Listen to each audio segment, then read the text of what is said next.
গল্প কবিতা পাঠে সকলকে স্বাগত জানিয়ে শুরু করছি আজকের গল্প কর্দম মেখলা। লেখক রাজশেখর বসু। পুষ্কর সরোবরের তীরে বিশ্বামিত্র আর মেনকা কাছাকাছি বসে আছেন। মেনকা তাঁর কেশপাশ আলুলায়িত করে কাঁকুই দিয়ে আঁচড়াচ্ছেন। বিশ্বামিত্র মুখ ফিরিয়ে আত্মচিন্তা করছেন। অনেকক্ষণ নীরব থাকার পর বিশ্বামিত্র কপাল কুঁচকে নাক ফুলিয়ে বললেন, মেনকা, তুমি সরে যাও। তোমার চুলের তেলচিটে গন্ধ আমি সইতে পারছি না। ভ্রুভঙ্গি করে মেনকা বললেন, তা এখন পারবে কেন? অথচ এই সেদিন পর্যন্ত আমার চুলের মধ্যে মুখ গুঁজরে পড়ে থাকতে। চুলে কি মাখি জানো? মলয় গিরিজাত নারিকেল তৈলে 50 রকম গন্ধদ্রব্য ভিজিয়ে ধন্বন্তরী আমার জন্যে এই কেশ তৈল প্রস্তুত করেছেন। এর সৌরভে দেব দানব গন্ধর্ব মানব মুগ্ধ হয়। আর তোমার তা সহ্য হচ্ছে না? মুখ হাঁড়ি করে রয়েছ কেন? মনের কথা খুলেই বলো না। বিশ্বামিত্র বললেন, তুমি মূর্খ অপ্সরা, দ্রব্যগুণ কিছুই জানো না। উত্তম গন্ধ তৈলও আর্দ্র বায়ুর সংস্পর্শে বিকৃত হয়।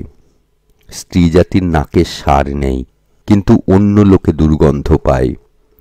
এতদিন তুমি দুর্গন্ধ পাওনি কেন? আমার বুদ্ধিভ্রংশ হয়েছিল। লুব্ধ কুক্কুরের ন্যায় পুতিগন্ধকে দিব্য সৌরভ মনে করতাম। তোমার কুটিল কালসর্প সমবেণী কুসুম দাম বলে ভ্রম হতো। তোমার ক্লিন্ন অসুচি দেহের স্পর্শে আমার আপাদমস্তক হর্ষিত হতো। সেই কদর্য মোহ এখন অপসৃত হয়েছে। মেনকা, তোমাকে আমার প্রয়োজন নেই, তুমি চলে যাও। মেনকা বললেন, 6 মাসেই প্রয়োজন ফুরিয়ে গেল। আমি যখন প্রথম তোমার এই আশ্রমে এসেছিলাম, তখন আমাকে দেখেই তুমি সংযম হারিয়ে তপস্যায় জলাঞ্জলি দিয়ে লোলুপ হয়েছিলে। আমি কিন্তু নিষ্কামভাবে নির্বিকার চিত্তে অপ্সরার কর্তব্য পালন করেছি। তোমার কুৎসিত জটাশ্বশ্রু আর লোমশ বক্ষে স্পর্শ, তোমার দেহের উৎকট শার্দুল গন্ধ সবই ঘৃণা দমন করে সয়েছি। ওহে ভূতপূর্ব কন্যা কুব্জরাজ মহাবল বিশ্বামিত্র, বশিষ্ঠের গরু চুরি করতে গিয়ে তুমি সসৈন্যে মার খেয়েছিলে। তখন তুমি বিলাপ করেছিলে, ধিক বলং ক্ষত্রিয় বলং ব্রহ্মতেজ বলং বলম। তারপর তুমি ব্রহ্মর্ষি হবার জন্যে কঠোর তপস্যায় নিমগ্ন হলে। কিন্তু ইন্দ্রের আদেশে যেমনি আমি তোমার কাছে এলাম, তখনই তোমার মুন্ড ঘুরে গেল, তপস্যা চুলোই গেল। একটা অবলা অপ্সরার কাছেও আত্মরক্ষা করতে পারলে না। এখন হয়তো বুঝেছ যে ব্রহ্মতেজের বল অপ্সরার বলের কাছে তুচ্ছ। অনেক রাজর্ষি মহর্ষি ব্রহ্মর্ষি আমাদের পদানত হয়েছেন। যা বলি শোনো, ব্রহ্মর্ষি হবার সংকল্প ত্যাগ করে অপ্সরা হবার জন্যে তপস্যা করো। বিশ্বামিত্র বললেন, কটুভাষিনী, তুমি দূর হও। তা হচ্ছি। আমার গর্ভে তোমার যে সন্তান আছে, তার ব্যবস্থা কি করবে? স্বর্গবেশ্যার সন্তানের সঙ্গে আমার কোনো সম্পর্ক থাকতে পারে না। যা করবার তুমি করবে। তুমি তো মহাবেদজ্ঞ আর পুরাণজ্ঞ। একথা কি জানো না যে অপ্সরা কদাপি সন্তান পালন করে না? আমরা প্রসব করেই সরে পড়ি, এই হলো সনাতন রীতি। অপত্য পালন জন্মদাতারই কর্তব্য, গর্ভধারিণী অপ্সরার নয়। অত্যন্ত ক্রুদ্ধ হয়ে বিশ্বামিত্র বললেন, তুমি আমার তপস্যা পণ্ড করেছ, বুদ্ধি মোহগ্রস্ত করেছ, চরিত্র কলুষিত করেছ। পাপিষ্ঠা, দূর হও এখান থেকে। তোমার গর্ভস্থ পাপও তোমার সঙ্গে দূর হয়ে যাক। পুষ্কর সরোবরের ধার থেকে খানিকটা কাদা তুলে নিয়ে মেনকা 2 হাতে তাল পাকাতে লাগলেন। বিশ্বামিত্র প্রশ্ন করলেন, ও আবার কি হচ্ছে? কাদার পিণ্ড পাকিয়ে সাপের মতো লম্বা করে মেনকা বললেন, রাজর্ষি বিশ্বামিত্র, তোমার সন্তান আমি 4 মাস গর্ভে বহন করেছি। আরও প্রায় 5 মাস বইতে হবে। তোমার কৃতকর্মের ফল শুধু আমিই বয়ে বেড়াবো, আর তুমি লঘু দেহে স্বচ্ছন্দে বিচরণ করবে তা হতে পারে না। তোমাকেও ভার সইতে হবে। এই নাও। মেনকা তাঁর হাতের লম্বা কাদার পিণ্ড সবেগে নিক্ষেপ করলেন। বিশ্বামিত্রের কটিদেশে তা মেখলার ন্যায় জড়িয়ে গেল। চমকে উঠে মুখ বিকৃত করে বিশ্বামিত্র বললেন, আহ! সেই কর্দম মেখলা টেনে খুলে ফেলবার জন্যে তিনি অনেক চেষ্টা করলেন, কিন্তু পারলেন না।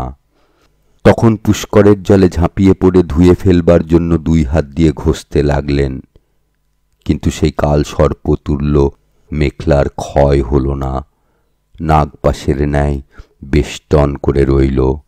হতাশ হয়ে বিশ্বামিত্র জল থেকে তীরে উঠে এলেন। মেনকাকে আর দেখতে পেলেন না। বিশ্বামিত্র পুনর্বার তপস্যায় নিরত হবার চেষ্টা করলেন, কিন্তু মনোনিবেশ করতে পারলেন না। কর্দম মেখলার নিরন্তর সংস্পর্শে তাঁর ধৈর্য নষ্ট হল, চিত্ত বিক্ষোভিত হল। তিনি আশ্রম ত্যাগ করে আকুল হয়ে পর্যটন করতে লাগলেন। হিমাচল থেকে দক্ষিণ সমুদ্র পর্যন্ত ভ্রমণ করলেন, নানা তীর্থসলিলে অবগাহন করলেন, কিন্তু মেখলা বিগলিত হল না। এইভাবে 5.5 বৎসর কেটে গেল। ঘুরতে ঘুরতে একদিন তিনি মালিনী নদীর তীরে উপস্থিত হলেন। নদীর কাকচক্ষু তুল্য নির্মল জল দেখে তাঁর মনে একটু আশার উদয় হল। উত্তরীয় তীরে রেখে বিশ্বামিত্র জলে নামলেন এবং অনেকক্ষণ প্রক্ষালন করলেন, কিন্তু তাঁর মেখলা পূর্ববৎ অক্ষয় হয়ে রইল। অবশেষে তিনি বিষণ্ণ মনে জল থেকে তীরে উঠতে গেলেন, কিন্তু পারলেন না। পাঁকের মধ্যে তাঁর 2 পা প্রায় হাঁটু পর্যন্ত ডুবে গেল। প্রাণ ভয়ে বিশ্বামিত্র চিৎকার করলেন। মালিনীর তটবর্তী বনভূমিতে 3টি মেয়ে খেলা করছিল। একটির বয়স 5 আর 2টি 7, 8। বিশ্বামিত্রের আর্তনাদ শুনে তারা ছুটে এলো এবং নিজেরাও চিৎকার করে ডাকতে লাগলো, ও পিসিমা, দৌড়ে এসো, কে একজন ডুবে যাচ্ছে। পিসিমা অর্থাৎ গৌতমী লম্বা আঁকশি দিয়ে একটা প্রকাণ্ড আম্রতক বৃক্ষ থেকে পাকা আমড়া পাড়ছিলেন। মেয়েদের ডাক শুনে ছুটে এলেন। নদীর ধারে এসে বিশ্বামিত্রকে বললেন, নড়বেন না, তাহলে আরো ডুবে যাবেন। এই আঁকশিটা বেশ শক্ত, পাঁকের তলা পর্যন্ত পুঁতে দিচ্ছি, এইটেতে ভর দিয়ে স্থির হয়ে থাকুন। এই অনু আর প্রিয়, তোরা দুজনে দৌড়ে যা, আমি যে চাঁচারির চাটায়ে শুই সেইটে নিয়ে আই। অনু আর প্রিয় অল্পক্ষণের মধ্যে ধরাধরি করে একটা চাটাই নিয়ে এলো। গৌতমী সেটা পাঁকের উপর বিছিয়ে দিয়ে বললেন, এইবার আস্তে আস্তে পা তুলে চাটাইয়ের উপর দিন, তাড়াতাড়ি করবেন না। আঁকশিটা পাঁক থেকে টেনে নিচ্ছি, এই এগিয়ে দিলাম, 2 হাত দিয়ে ধরুন। আঁকশির একদিক বিশ্বামিত্র ধরলেন, অন্যদিকে গৌতমী ধরে টানতে লাগলেন। মেয়েরা তাঁর কোমর ধরে রইল।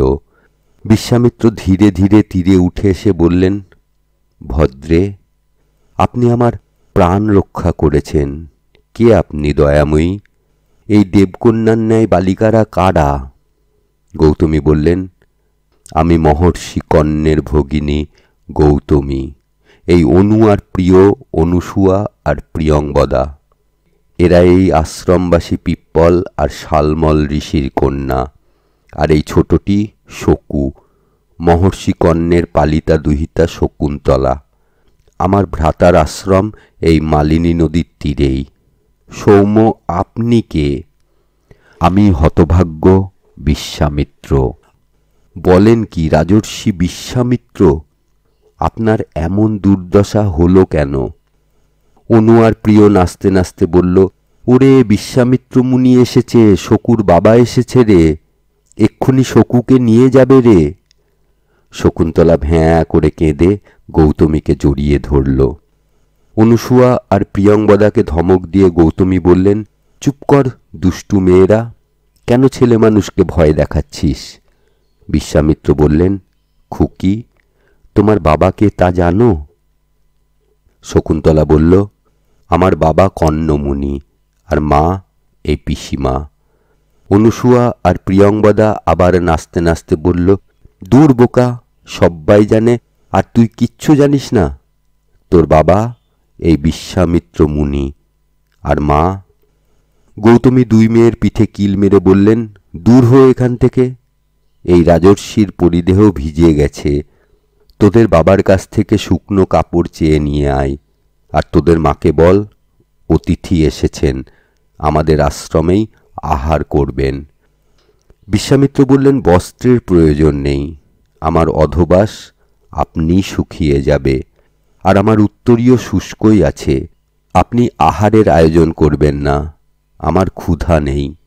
দেবী গৌতমী, এই বালিকাকে কোথায় পেলেন? গৌতমী নিম্ন কণ্ঠে জনান্তীকে বললেন, মেনকা প্রসব করেই মালিনী নদীর তটে একে ফেলে চলে যায়। মহর্ষি কর্ণ স্নান করতে গিয়ে দেখেন এক ঝাঁক হংস, সারস, চক্রবাকাদি শকুন্ত পক্ষ বিস্তার করে চারিদিকে ঘিরে সদ্যজাত এই বালিকাকে রক্ষা করছে। দয়ার্দ্র হয়ে তিনি একে আশ্রমে নিয়ে আসেন। শকুন্ত কর্তৃক আরক্ষিতা, সেজন্য আমরা নাম দিয়েছি শকুন্তলা। বিশ্বামিত্র বললেন, কন্যা, একবারটি আমার কোলে এসো। শকুন্তলা আবার কেঁদে উঠে বলল, না, যাব না, তুমি আমার বাবা নও, কর্ণমুনি আমার বাবা।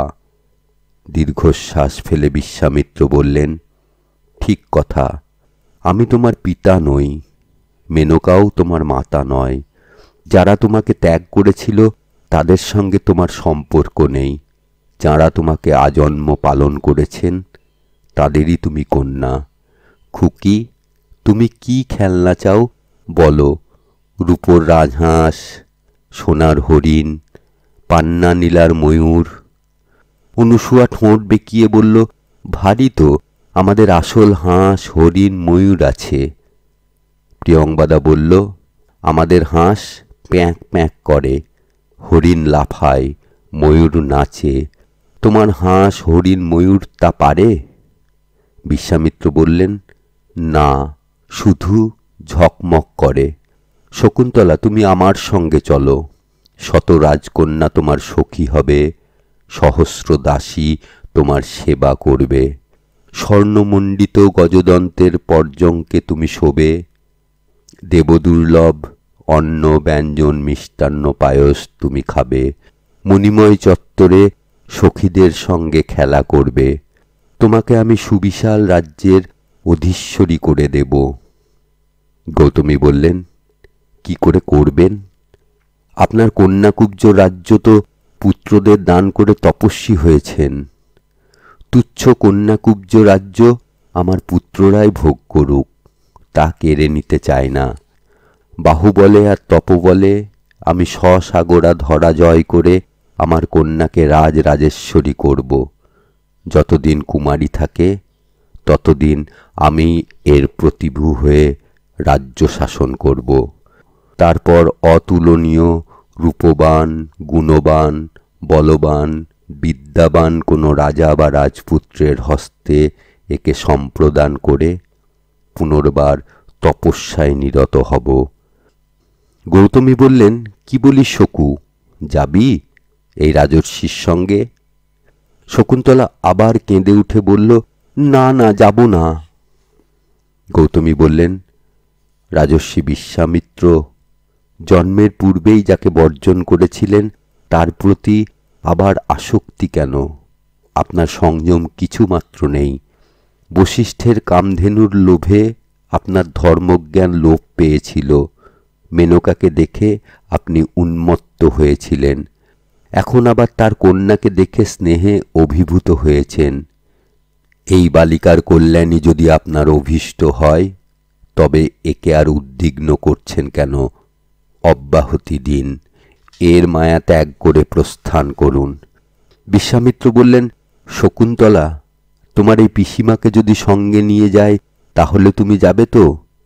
গৌতমী বললেন, কি যাতা বলছেন, আমি কেন আপনার সঙ্গে যাব? দেবী গৌতমী, আমি আপনার পানি প্রার্থী। আমাকে বিবাহ করে আপনি আমার কন্যার জননীর স্থান অধিকার করুন।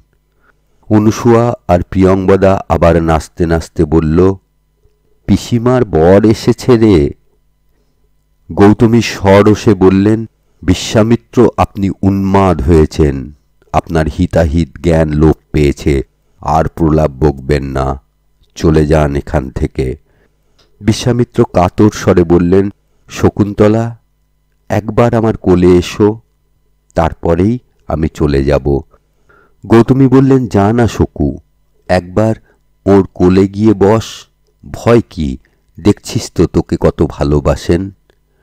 শকুন্তলা ভয়ে ভয়ে বিশ্বামিত্রের কোলে বসল। তিনি তার মাথায় হাত বুলিয়ে বললেন, কন্যা, সুরাসুর যক্ষ রক্ষ তোমাকে রক্ষা করুন। বসুগণ তোমাকে বসুমতীর ন্যায় বিত্তবতী করুন। ধী শ্রী কীর্তি ধৃতি ক্ষমা তোমাতে অধিষ্ঠান করুন। হঠাৎ শকুন্তলা লাফিয়ে উঠে বলল, ওরে পিসিমারে। ব্যাকুল হয়ে গৌতমী বলল, কি হলো রে? বিশ্বামিত্র উঠে দাঁড়ালেন। তার কর্দম মেখলা খসে গিয়ে মাটিতে পড়ে কিলবিল করতে লাগল। প্রিয়ংবদা চিৎকার করে বলল, সাপ সাপ। অনুসূয়া বলল, ঢোঁড়া সাপ। গৌতমী বললেন, জল ডুন্ডুব। ওই দেখ, সরসর করে নদীতে নেমে যাচ্ছে। বিশ্বামিত্র বললেন, সাপ নয়, মেনকার অভিশাপ। এতকাল পরে আমাকে নিষ্কৃতি দিয়েছে। কন্যা, তোমার পবিত্র স্পর্শে আমি সাপ মুক্ত, পাপ মুক্ত, সন্তাপ মুক্ত হয়েছি।